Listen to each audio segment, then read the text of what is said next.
Greetings, and you've tuned in to Taking Off with the Gary Chicago International Airport. I'm your host for today, James Ward, in place of Pastor Johnson.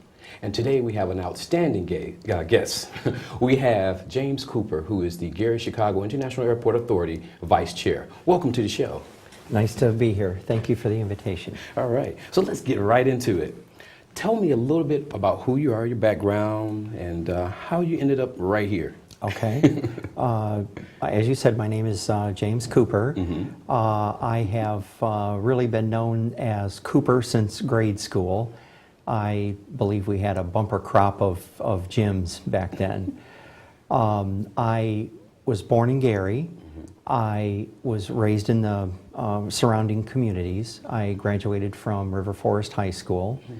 I then went into the workforce. I started with the then Gary National Bank, and I from there started going to Indiana University Northwest, and I was on the 9-year program. From what I understand, you have a certain period of time in which you have to complete your studies, or you are then responsible for the curriculum as required at that time. Wow. So I needed to hurry up and finish it in 9 years.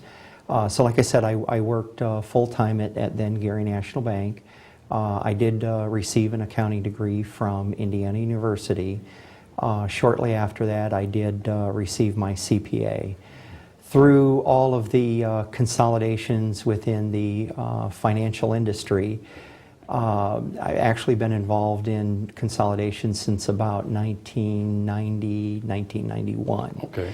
And of late, by way of, as I said, the consolidations and so on, actually with JPMORGAN CHASE.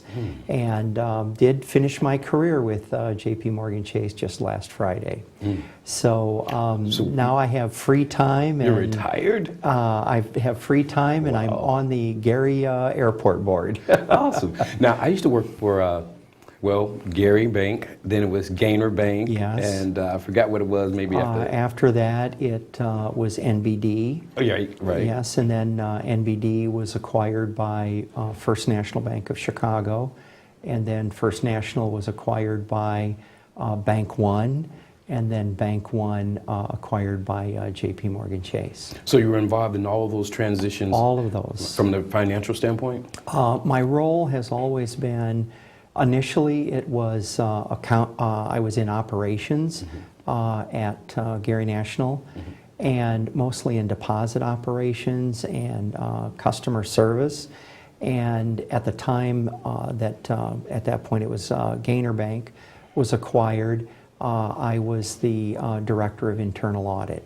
And for the most part, as the mergers progressed, I stayed within audit. I would say the last perhaps 10 or 15 years, I've been in more regulatory reporting, accounting analysis, those types of functions. My last role at JPMORGAN CHASE was regulatory reporting. Oh, so that put you in a great position to be at the airport with this P3 initiative. So how has that background maybe helped you today in being on the board? Well, this will be my first opportunity to work or to be involved in a board activity that's public. Definitely working in public is different than private. Yes. And you've got to make sure you're following all the rules of public, open door meetings, etc. But certainly, working with Tom Collins, who is very, very good as the chairman, we have appointed committees, and I have agreed to serve on the the finance committee, and actually to serve as the chair. So I am enjoying it. I'm certainly learning. Okay. There is a great deal I was surprised to learn about airports, and it's not as simple and straightforward as folks perhaps think. Right. Funding sources come from both the private sector and the public sector. And it's a very complicated formula, a very complicated process. Now, that's a great point to bring up when we talk about processes. A lot of times during these interviews, we mention about business speed versus government speed. How has that been for you, having worked in the bank and going through these mergers and seeing the process of now working in the public? And, how does that compare? I mean, is it business speed, normally this fast, or how does that work? It really depends, and I would say if you are entrepreneurial, the smaller the size of the organization, most certainly the speed with which you can make decisions is much greater. Being part of a large corporation, I would say sometimes change doesn't happen even in the private sector as quickly as you would want. But again, a lot of the challenges there are funding and priorities for that funding. And certainly if you're a generator of profits, revenue versus expense, right. Certainly the revenue opportunities get the funding first. So do you think this P3 is a good thing for the airport? What's your opinion on that? I have, read some of the, proposals for the P3. I think anytime you have an opportunity to accelerate growth and, take advantage of people who are willing to partner with you, you certainly should take advantage of that. And I know within the P3 that they have narrowed it down to a couple of finalists. And they're working on final interviews for them. So within a reasonable period of time, we should get some indication of the direction that we're going to head. But I believe with the P3, there are goals and objectives for both on-airport development as well as off-airport. And I think it's, the airport is, and I'm really coming to understand this, a real asset for the city of Gary and for the community. And it should be developed to, the best extent possible. Okay. Now, I did, and this was a few years back, when we had a carrier, I did fly out of the airport, and I found it to be a very positive experience. Wasn't it wonderful? It was absolutely. Yeah. There was no stress, no Yeah. hassles of the hustle and bustle of the O'Hare and Midway. Yeah, I had a chance to take a flight with Allegiant, and the mayor went down. Some other individuals from the city were interested in going, and I had a friend that took a flight through Midway. The flight got delayed, didn't get there till about 3 or 4 hours later, and then going back. When I got home, I'm sort of used to flying into Midway or O'Hare, and I'm thinking I might have another hour to 2 hours before I get home. Well, I got home and was watching the basketball game, and I was thinking to myself, maybe I forgot something. Exactly. My adrenaline was still going. I'm not used to turning it off so soon, and it was just a wonderful thing. But do you think that the airport can be successful without commercial airlines? Well, I know that there's different scenarios, and again, I'm learning those myself between general aviation, the freight, the commercial. I think at the end of the day, you need to find what the market defines as your role. And I know that we've had some challenges as far as extending the runway, and I know that we have, a 7,000 foot runway now, but because of the embankment with the I believe at the time it was EJ&E, but by way of mergers and so on, now it's the Canadian National, that really you can't even use the entire 7,000 because of the lift that's required as you approach the embankment. So you're only able to use, I believe I was told, a little over 6,200 feet of that, etc. Yeah. So, I think that once the embankment gets down and we do complete the runway, I think it will just open up some doors for many opportunities. Now, what are some of the challenges with connecting the existing runway to the new expanded part? Because I understand there's a couple of issues, environmental, railroad companies. Could you elaborate a little bit on those? The environmental seems to be evolving daily. Okay. And I know that there are some businesses that were on site. I believe one of them by name was Conservation Chemical. Correct. Which, I do believe that at one point the EPA came in. This was prior to it being part of the airport. Did do some, and I don't know what the terms are, if it's stabilization or remediation, but there was work already done on that site. But now we open it up and we become the last to touch it, and now there's new assessments that are done and additional expenditures required in order to remediate the property. I do believe that that's one of the most significant challenges right now, is with the contaminated soils and the remediation that needs to be done. Yeah. There's various challenges with the railroads as well. From my understanding is that some of it we are able to control, and some of it we have no control over. And so, all we can do is work as best we can to have the railroads understand the partnership, the role that we both play in this. And frankly, railroads can be very independent, minded organizations. Yeah, that's some of the things I've heard in the past, that working with the railroad can be somewhat of a challenge at times. They've built America. They've laid their tracks with them wanting to be there for forever. So when it comes to working with the railroads, is there anything the public can do, like write letters, do something to maybe say, hey, let's get the railroads together, let's make this happen so that now we can remove this berm, do this additional soil sampling that we need to do. Is there anything that the public can do? Well, I'll tell you, this is my first dipping my toe into activities, into the water of doing activities like this.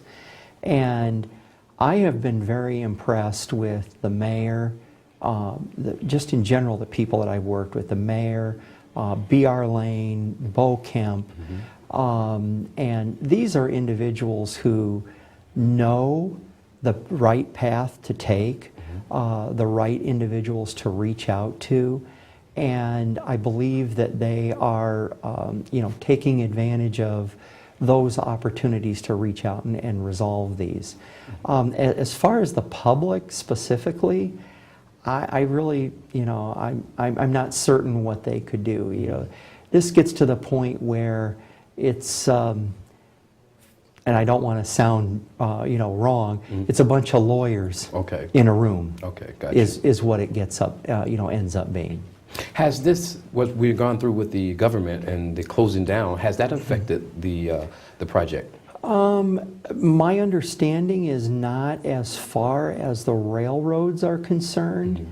I know that we did have a meeting with some of the lawyers from New York that are working to help us navigate some of these railroad issues. And we need to, one of the railroads needs to file an application or something of that like with the Surface Transportation Board.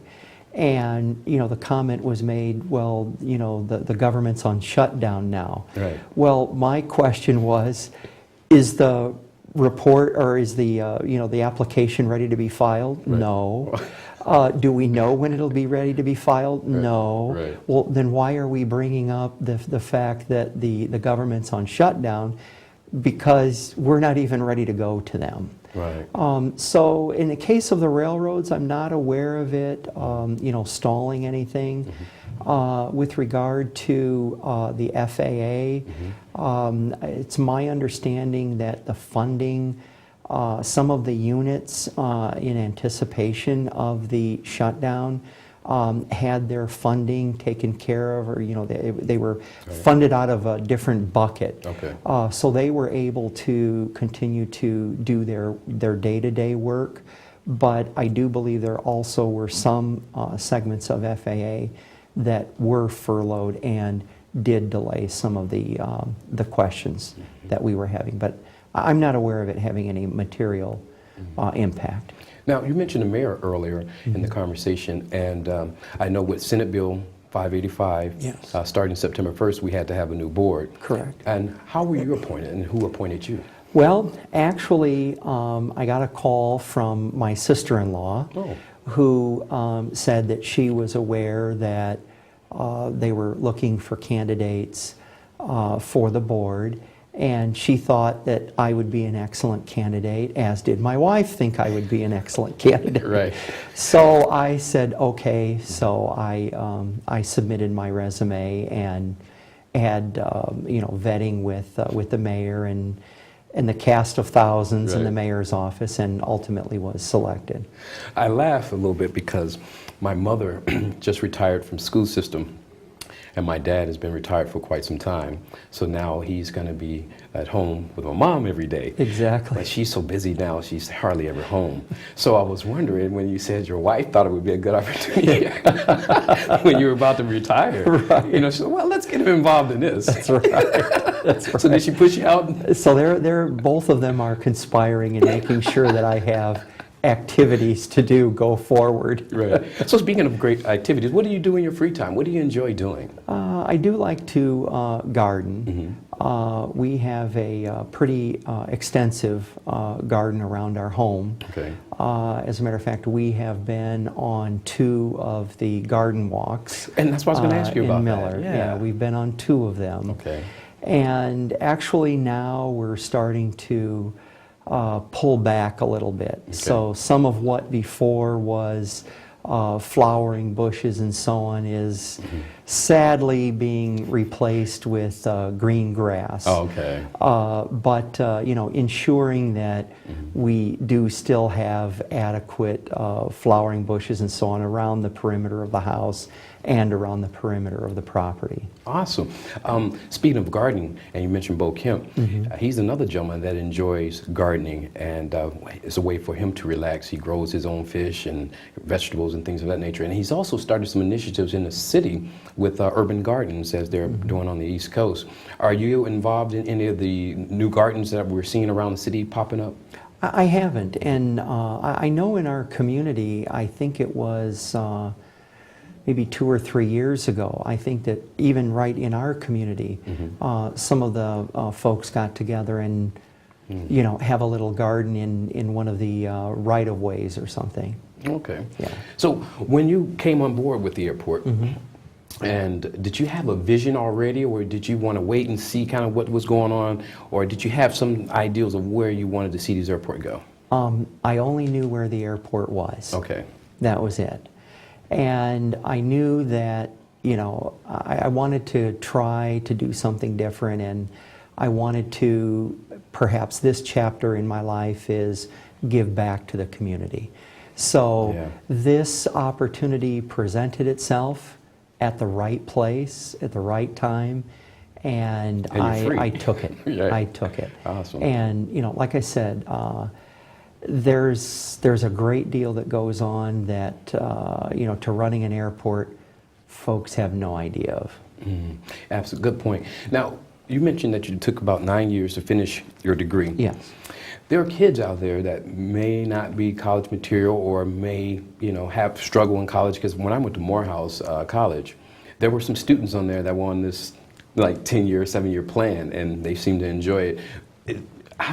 Did that affect your career? Because you seem to be very successful, and despite the fact that it may have taken you a little bit more time to finish, it didn't stop you from progressing in your career. Right.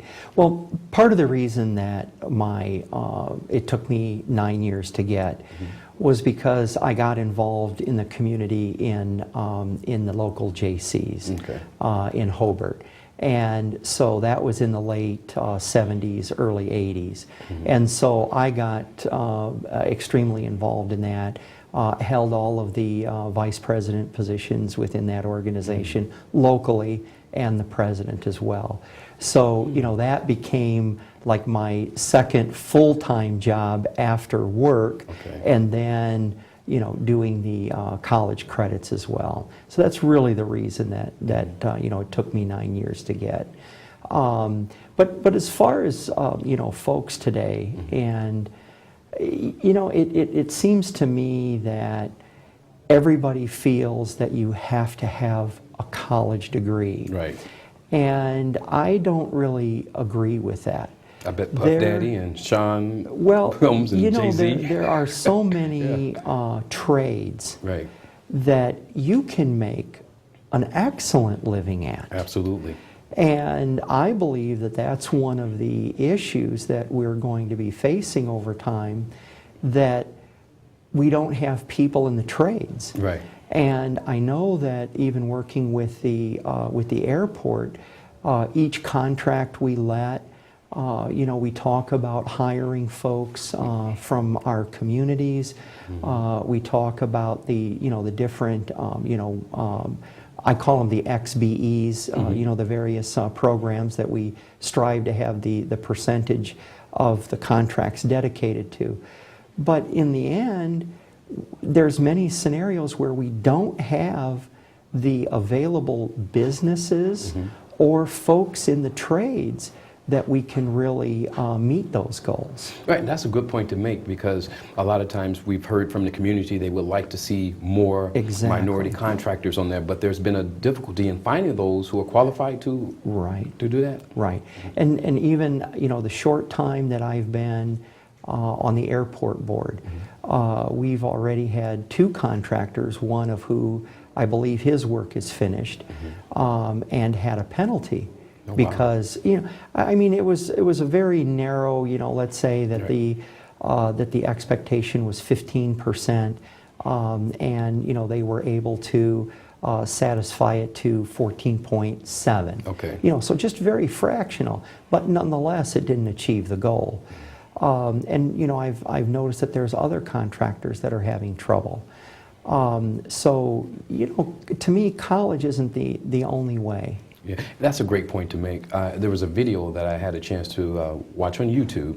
Matter of fact, make sure you watch us on YouTube as well at youtube.com/takenoffwithGCIA.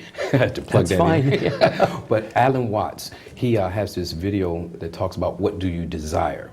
And he said that the way right now that the school system is set up and the way we teach our kids, we might need to rethink that, because what we tend to focus on is, say, a kid comes in with A's in math and science, but reading and maybe gym, they're real low, but we want to emphasize, well, you need to pick that up, you need to pick it up. Exactly. What Alan Watts said, what you should do is find that passion that's in your heart that really pulls you and drives you in what you desire, become an expert in that, and guarantee that someone will pay you for your expertise. Agree. And you're enjoying the work while you're doing it. Absolutely. And that is so important. So, in closing, we've got a few minutes left. Okay. Just share, with the community some of your visions, some of your desires about this airport, and maybe some key points of maybe inspiring some of our kids out here in Gary who are struggling right now to find jobs and to maybe find that niche. What kind of advice can you give them? What can you share with them? Well, I think as far as the airport is concerned, goal 1 is to finish the current runway extension. On time? On time. Okay. On time. At this point, we're talking about September 2014. Okay. Beyond that, there, the opportunities with the P3, which shortly we should get some direction on where that is going to head. Right. And then, there's so many other opportunities out there at the airport. Developing a crosswind runway. Right. I've heard some conversations about the importance of moving forward with that. So there's a great deal of opportunity out there, and I think we just need to remain focused, and we need to maintain relationships with our other stakeholders like the RDA, the state of Indiana, and so on, and realize that we're all in this together. It's just a great asset there. As far as, the opportunities for, citizens and students of the future, like you said, you need to find what your passion is and stay focused. And if in the process of pursuing your passion, you find that you want to head a different direction, don't be afraid to do it. That's a good point. Don't be afraid to do it. Because that's what happened with me. I've had a variety of different careers in my background, but I believe that it all led me here to this point because I've been able to use it. My degree is in psychology. I've been a school teacher, Exactly. a pharmaceutical sales rep, and also worked with several non-for-profits doing their events and things of that nature. So, as you start to work, you start to narrow down some of the things that you're very passionate about. Right. Yeah. So, any other closing remarks? Nothing that I can think of. So you mentioned you're married. How long have you been married? Well, Uh-oh, wait a minute. I know, I'm in trouble there. You have kids? No children. No children? Yeah. Okay. Actually, my wife and I have been together for a long time, and I think we got married in '94. So We're going to just not worry about that. Yeah, that's right. I won't let her see this too. and she's fine with that, too. Oh, okay. Yeah. Well, I understand that. Yeah. It's fine. Well, it was a great pleasure having you here, and I want to thank you for taking the time to come out. Thank you very much for the opportunity. And you've been watching Taking Off with the Gary Chicago International Airport. I'm your host for today, James Ward, Marketing and Communication Liaison, and we've been talking to James Cooper, or Cooper? Yes. That's what they call him because I'm James too. Yes. And he's the Vice Chair of the Gary Chicago International Airport Authority. We want to thank you again. Thank you very much. And you keep watching and tune into YouTube to catch back stories because we got some great ones online.